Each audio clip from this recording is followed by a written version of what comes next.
যখন আপনি দেখবেন যে একজন বোরকাওয়ালি মেয়ে গাঁজাখোরের সঙ্গে ঘুরে বেড়াচ্ছে, তখন আপনি বুঝবেন যে রুচির দুর্ভিক্ষ আসলে কোথায় ঘটেছে।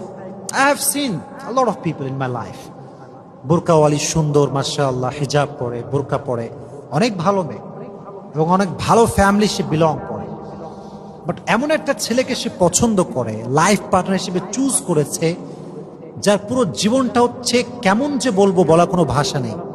চুলের কাটিং এর কোনো ঠিক নেই, একটা শার্ট পরেছে যার বোতাম খোলা, হাতে 10টা ব্রেসলাইট, গলায় চেইন, এদিকে পড়েছে কানের দুল, এদিকে নাকের ফুল, কি যে করে, আহা, ঘুরে বেড়াচ্ছে বিন্দাস আরামে। তা আমি মনে করি নারীদের দুর্ভিক্ষের, রুচির দুর্ভিক্ষের প্রথম সাইডটা হচ্ছে তারা এমন কিছু লাইফ পার্টনার চুজ করে যেটা আসলে তাদের সঙ্গে যায় না, আসলে কিন্তু যায় না।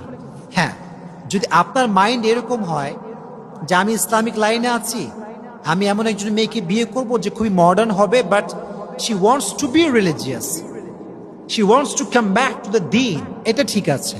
যে একজন মেয়ে যে দিনের লাইনে ছিল না, like Sana Khan, she got married with a mufti, it was really quite tough and quite impossible.